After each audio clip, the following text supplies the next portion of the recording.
Hey y'all, welcome into this edition of Off the Front Porch, our weekly podcast exploring the Southern experience.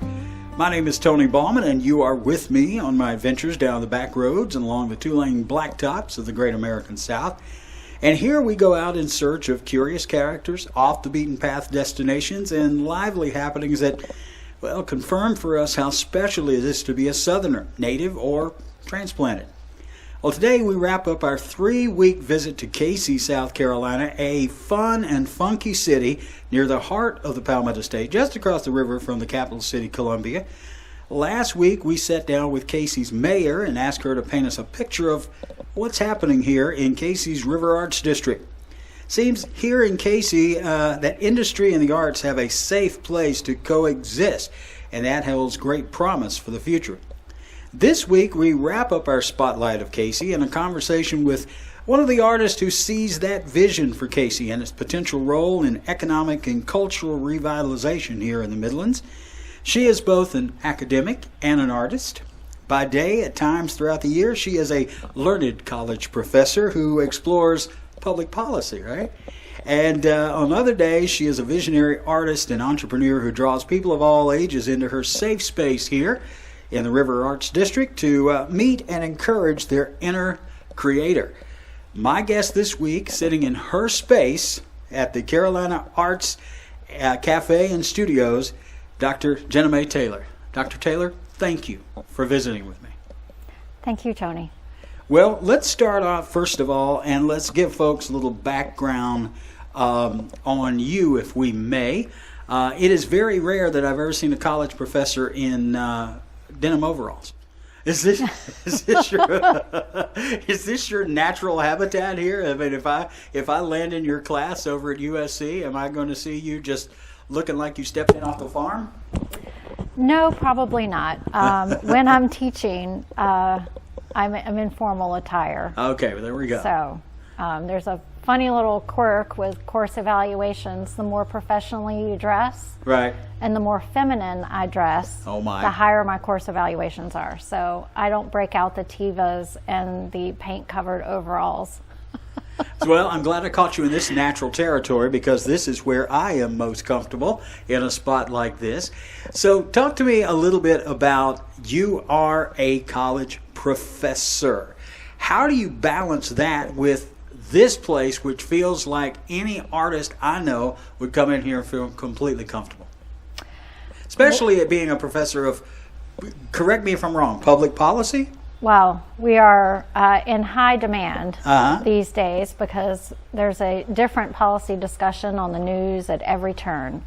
And because of my role as a professor actually at James Madison University in the Shenandoah Valley, I have to be in the know all the time. So I spend about 6 to 8 hours a day consuming news media, including C-SPAN. And so balancing that with my art, is always kind of a tug of war.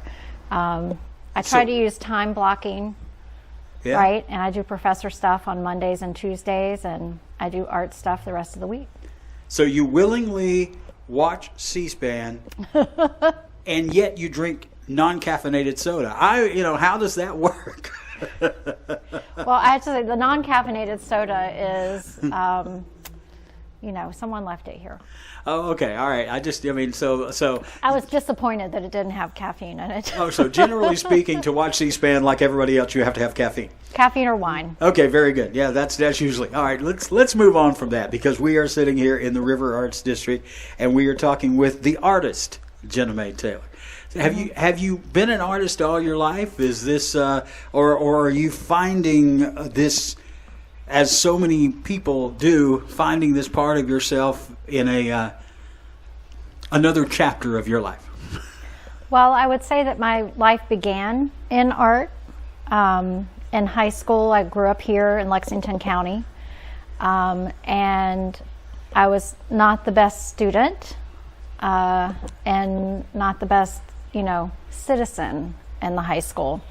So I was in school suspension, and a Cayce artist, Marion Mason, actually came. He was an art teacher at Lexington then, came into in-school suspension and saw me doodling and said, I really think you need to be in the art class. You haven't found your people yet, and we're in the art classroom.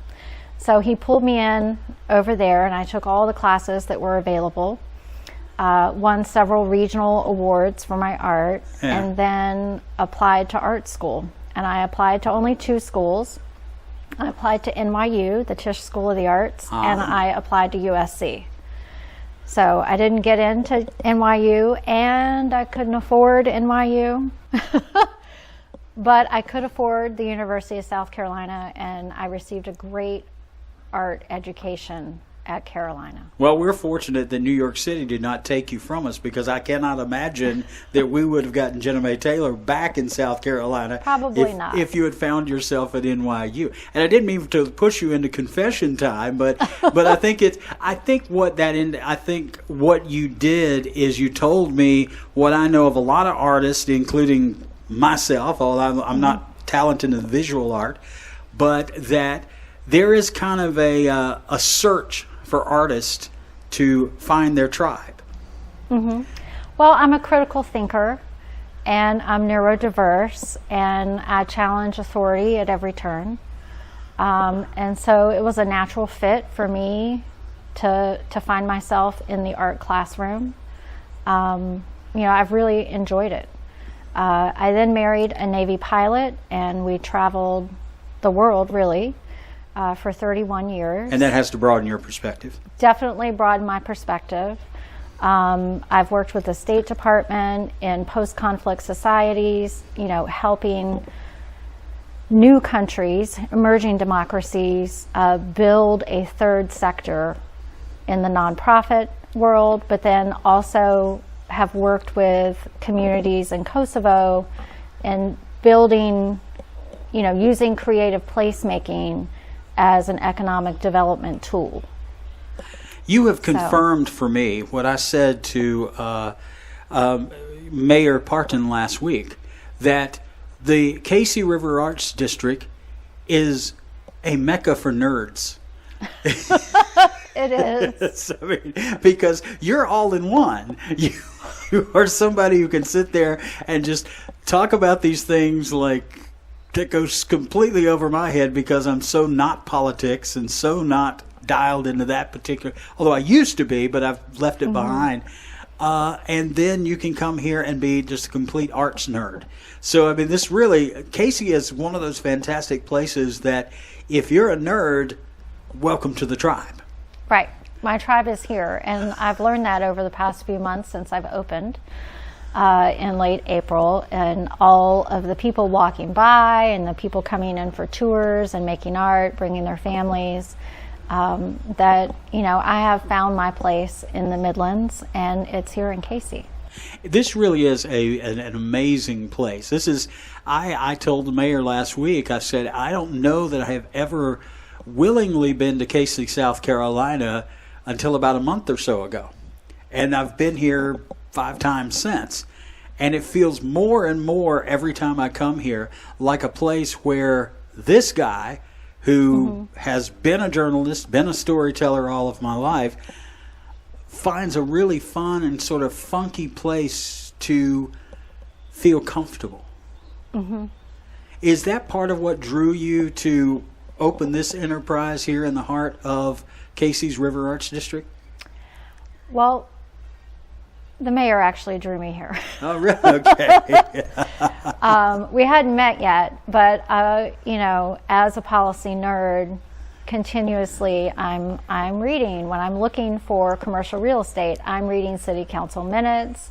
I'm looking at planning ordinances and changes. I'm reading between the tea leaves to see if this is going to be a good fit for my business. Yeah. And so I researched several areas all over the Midlands. I spent 4 months looking for the perfect space. And when I walked in here into a former antique store, I was like, wow, this is it. Yeah. This is it. You felt it immediately. I felt it immediately. I had been thinking about this business and this, welcoming and inclusive space for artists of all ages and abilities for several years. And I always envisioned the brick, the chandeliers, everything. And here it is. And here it is. And it's an incredible space. It really is. And as we were working on our podcast here, fledgling young artists walk into this place.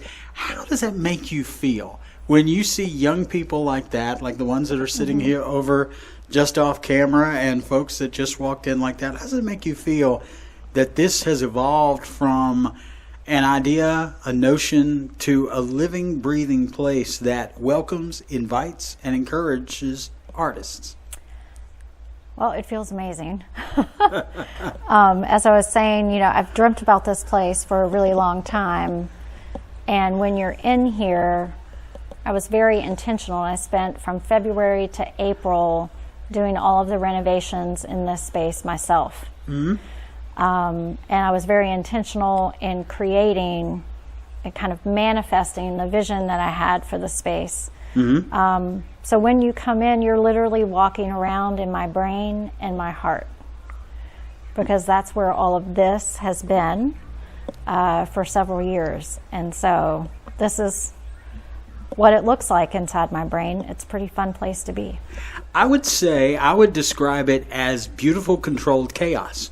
And if that is what the inside of your brain looks like, yeah, this is a fun place to be. Controlled chaos. That sounds pretty good. Yeah, beautiful controlled chaos. It really is. But now it's funny that you mentioned that the mayor was one of the drawing cards for you landing here in Cayce. We had the conversation sitting probably about 30 feet away from the Maiden of the River, the sculpture that is there in the art lot of this mythical figure that has the pots flowing forth, and the two pots are leading into this one river that is it's the origin story, according to this piece of art, for the Congaree River. And I told the mayor in our conversation last week that I don't know what it is, but Cayce has this incredible wealth, I would say almost obscene wealth, of intelligent, fascinating women. So, I mean, you've got the Maiden of the River over here. Mm-hmm. You have the mayor, who is one of the most visionary, obvious lovers of the art, but with the sort of pragmatic side of the arts are a driver for economic development. And then I have somebody here sitting in front of me who teaches public policy, was involved directly in public policy with the State Department, and now has this incredible creative space where it feels almost like running free in here. That's an amazing combination. Thank you. And I think I'm glad. It makes me feel like I've been effective with the interior design, that people feel that way when they come into this space. I got to encourage every one of my male friends or any male listening to this place, if you're looking for intelligent women who have it going on from the art side, you got to come to Cayce. And it's not just me and Elise, right? But there are a number, maybe 20 or 30 women actually, that I've already met, many of whom were at the concert that we hosted here the other week with the Carolina Blues Preservation Society. There are several that I've met that and we're make quite an impression. Cayce is an affordable place to live. It's warm and welcoming. There's a built-in community support network because everybody is walking together on the Riverwalk. They're going to Mr. Patel number 2's quick stop across the street. Right. They're going to Peacewise. We're living together in community. And I didn't want that to come across as being like misogynistic or whatever, but the reality is that there's a reason why there's a high pop density of intelligent women in Cayce. It's an affordable place to live, and so when women are single or divorced, this is a great place to live because you can have a pedestrian lifestyle, almost. Right? So I think the walk score here is around 85. Right. You have this built-in community network, so you have people around that can help you repair the fence or help you build a gate, or there's built-in community here. Well, and the point I made with the mayor was that this is a place where the empowered, male or female, if you are looking to be empowered on where you are in your most authentic self, Cayce seems like the place that is an open door for you. Absolutely. I mean, if you're looking for a place to tap into your truest, most authentic self, I think that's one of the drawing cards for, in terms of economic development, in terms of revitalization, population revitalization. And I think that is one of the drawing cards, that this is a community that does seem to accept you right where you are. They do. And there's actually a term and a whole theory behind that. Oh, let's get into the academics. This is fun. So there's a professor at the University of South Carolina, Richard Florida, and he coined the term the creative class. And it's basically working professionals or blue-collar workers who are creating with their hands. A high pop density of an LGBTQ plus population, diverse in terms of race and socioeconomic class, largely college educated, entrepreneurs, small business owners, public service employees, nonprofit staff. These are all the people that make up the creative class. And when you can build a community that attracts the creative class to relocate to your area, it's exponential in terms of economic development and building a sustainable community. In other words, there's science and statistics behind all of this. In other words, welcome to Cayce. Right.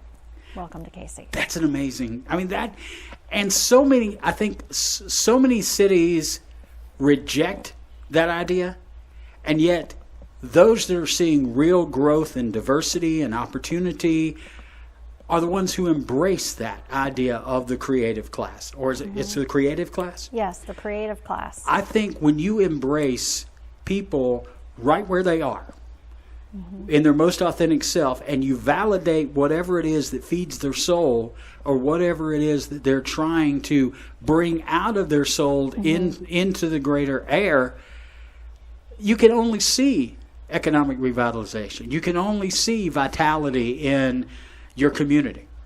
I think that's an amazing... Through my experiences in the military, I've lived in a number of different communities that tapped into the creative class really well, like Columbus, Ohio, downtown Columbus. I mean, they had, when I was there in the mid-90s, late 90s, they had over 100 nonprofit arts organizations located within the city limits. Wow.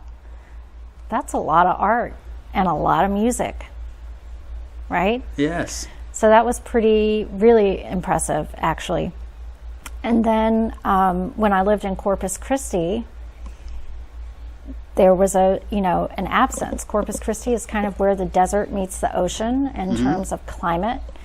And, they were not focused on economic development related to the arts and music in the creative class. So I've lived in both types of communities, and I was specifically personally looking for my tribe here in the Midlands after being gone for so long, and found it here in Cayce. Wave me off if I go down a path that you are not comfortable with. But so much of that, I think, has to be related also to a political ideology, and an ideology of maybe not closing the barn doors ideologically on certain areas. Well, you just have to. I mean, I've lived. I hate to use the word. I know. I've lived in conservative red areas. You used right? the C word that I was dancing around. I've lived in conservative red areas, and I've lived in, a blue dot in the middle of a red sea, right? So I've lived in all types of communities, and the ones that I feel are the most successful economic development-wise, sustainable, being responsive, government being responsive to its citizens, are communities that embrace cultural diversity, embrace the arts, and are supportive of each other. I tend to agree with you, and I have seen that myself. I've seen it, I've felt it, and I think that I don't want to say that Cayce is not a conservative enclave, but at the same time, this feels like the place where whatever you think, whatever you feel, whatever position you hold, it's going to be welcome as long as you have an open mind. Mm-hmm. Exactly. That's why I love Cayce. Okay, let's talk about your vision. Here we have a realized vision. Brick walls. We have lots of vibrant colors. We have It's a book sculpture. a book sculpture. I was going for the right word, but I saw that, and you actually, in a part of your studios here, you have created a book sculpture. This is a place where it seems like almost anything goes. Pretty much. Right? And yet, that's what when you're creating a safe and an inclusive space for people and you're building community, you have to kind of welcome everybody and all types of ideas and art and people.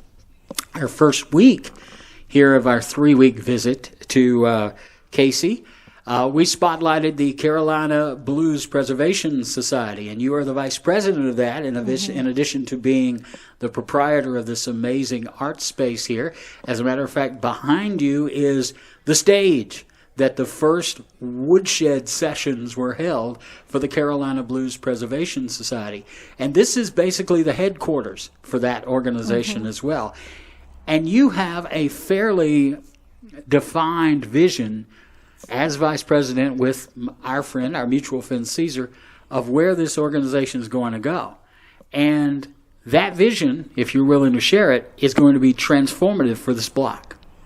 It won't be just transformative for the block, it'll be transformative for the entire city of Cayce, right? So our vision for the Carolina Blues Preservation Society is to build a blues music education campus here in the Rover Arts District in Cayce. We plan to have a live music venue that holds 1,000 people, but will feel intimate. That's ambitious.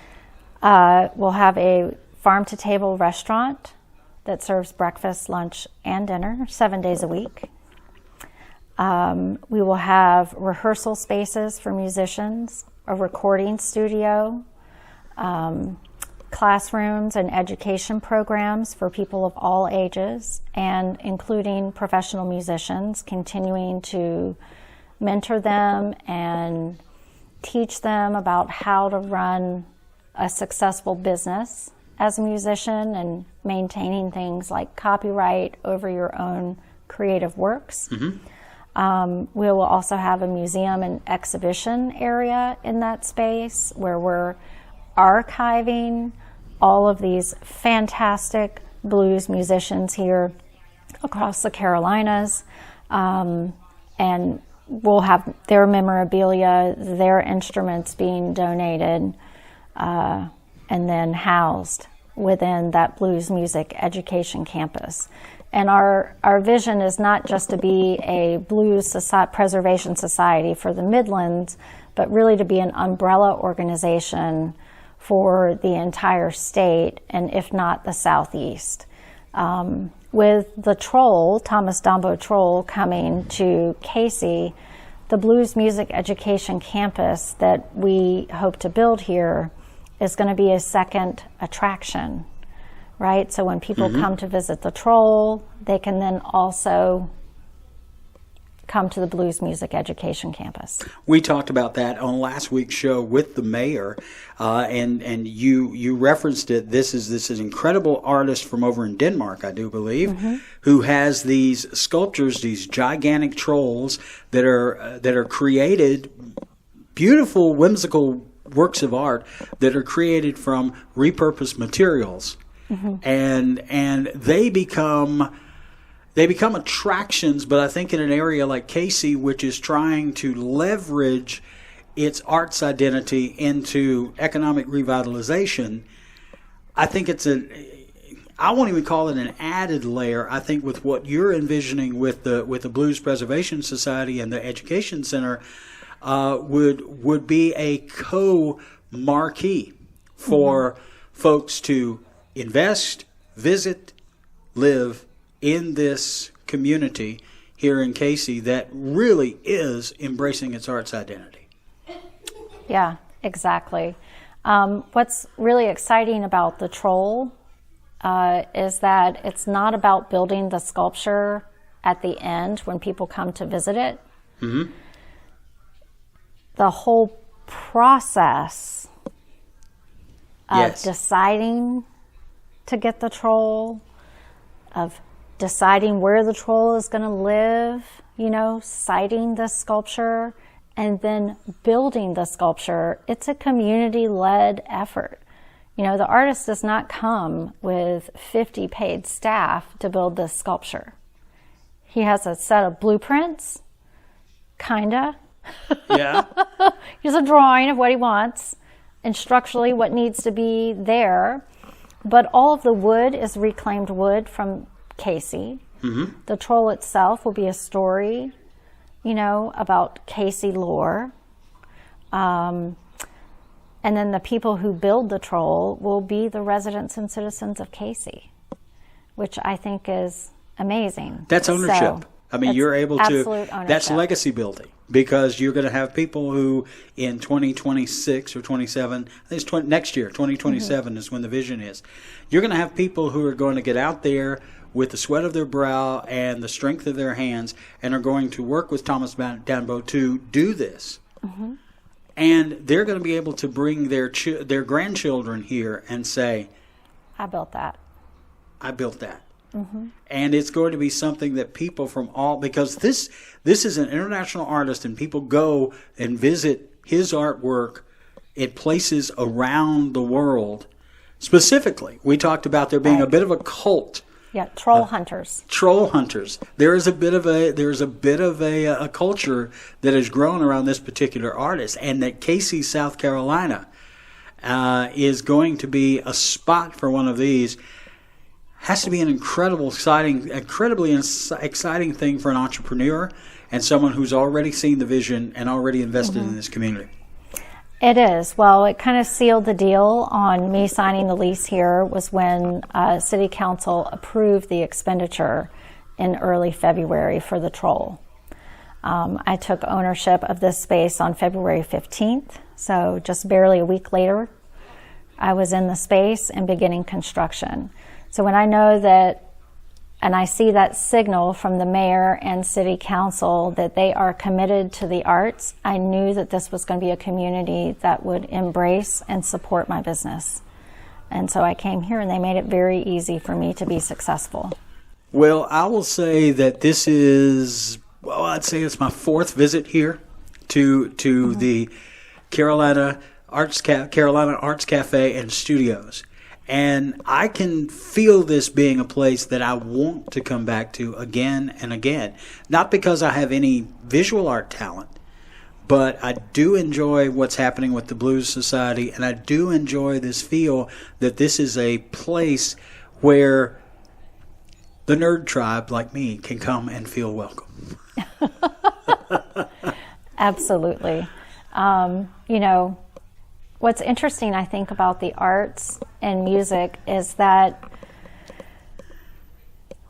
people who are fans, who are patrons of the arts, people who are artists, they kind of self-select into these environments and communities. But what you also see is that there is, more likely than not, more neurodiverse people within that community. And so it makes it really, really exciting, right? So people with all types of diagnoses, from ADHD to being on the spectrum, can participate and engage in a way that's meaningful for them. Boy, you're going down a pathway that I wish we had time to explore, because we may have to come back and do another piece on that, because I think you're exactly right. If you look through history and you look at artists that have defined generations, that have defined unique expression, these are people that, if diagnosed, are probably on that neurodiverse spectrum. They're in that community who pardon the way I say this, but you don't think like the rest of us do. No, we don't. And that's why we're inventors and creators. And if you look back across time, the people who've made the most significant contributions to our culture have been, in fact, neurodiverse, whether we're talking about art or the sciences. Yeah. Right? You're exactly right, and I identify with that. I am undiagnosed, but I have self-diagnosed several times that I've got to be somewhere on the autism spectrum. Mm-hmm. I've got to be somewhere in that umbrella, because I don't think like normal people. I mean, I'm sitting here at 57 years old, and just because it's fun, I've started a podcast. Right. People don't do that. People don't do that. So yeah, that's why I feel my tribe here in Cayce. Maybe I feel like this is a town that if I had to attach one adjective to it, I would say this is a place of welcome and acceptance. Well, that's two. Welcome and acceptance. Absolutely. And that's what makes what you're doing here and what the leaders of this town are doing so very exciting for me. And it's one of the reasons I wanted to spend 3 episodes spotlighting you, the town, and of course the Carolina Blues Preservation Society. Dr. JENNA MAE Taylor, thank you for visiting with me today. This has been a joy to sit down and spend some time with you. After, I must say, if you don't mind me pulling the curtain back a little bit, after wearing me out on the dance floor a couple of Saturdays ago, I could not keep up with you, okay? My father was a professional ballroom dancer. Okay. I must confess. Okay, so not only are you brilliant, not only are you creative, you're one hell of a dancer. So I got to say, so thank you for sharing that, and thank you for coming in and being with me today. Absolutely. I really appreciate it. Letting me into your space, which feels like a very safe and inviting space. Thank you. All right. Thank you for listening to this episode of Off the Front Porch. Be sure to follow us on Facebook and Instagram, and check out the video version of this if you'd like a little peek into the Arts Cafe and Studios on our YouTube channel. I invite you to subscribe to that, and that way every time that we post an episode like this, you will be brought into the family. Thanks for listening, and we'll see you next week right here, Off the Front Porch.